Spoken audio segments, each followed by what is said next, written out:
हमारे पापों का नाश, जैसे हम प्रतिदिन गीता जी अध्याय नंबर 18 के श्लोक 25 से लेकर और 31 तक ये वर्णन किया है कि अर्जुन, जैसे सभी कर्म भले ही उनमें पाप भी हो रहे हैं वो त्यागे नहीं जा सकते। किस प्रकार, कौन से कर्म, जैसे खाना बनाते हैं उसमें भी जीव हिंसा होती है, पोछा लगाते हैं, लीपते थे पहले मड प्लास्टर थे गाय के गोबर और मिट्टी से, उसमें भी जीव मरते हैं।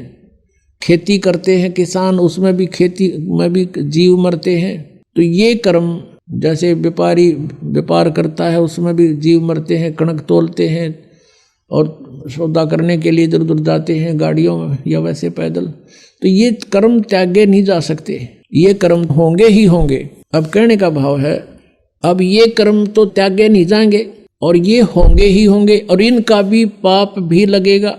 लेकिन जब हम पूर्ण परमात्मा से वो लाइसेंस बनवा लेंगे, यानी पूर्ण परमात्मा की शरण में और उसके प्रतिनिधि से ड्राइविंग लाइसेंस अर्थात दीक्षा प्राप्त कर लेंगे, उसके बाद इन कर्मों का फल आपको भोगना नहीं पड़ेगा।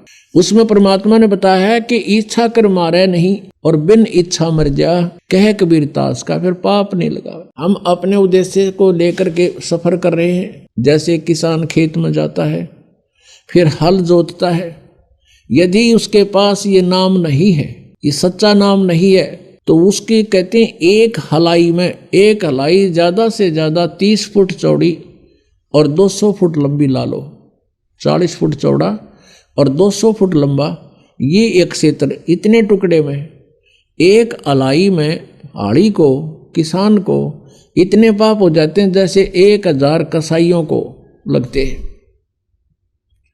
अब वो पाप उसके बैंक अकाउंट में लिखे गए, फिर उसको पुण्य भी मिलता है किसान को। जैसे खेती बनी, उसमें से कनक झड़के जमीन पर गिरी, उसको जीव जंतु कुछ पक्षी खा रहे हैं, कुछ कीड़े मकोड़े उठा ले गए, बिलों में ले गए ठा के, तो उससे उसका पुण्य भी बना। वो तो पुण्य और पाप दोनों भोगे ही समाप्त होंगे और फिर परमात्मा के नाम से हमें वो जो पाप हाली को नहीं लगेंगे, क्योंकि उसकी इच्छा वहाँ जीव मारना नहीं है।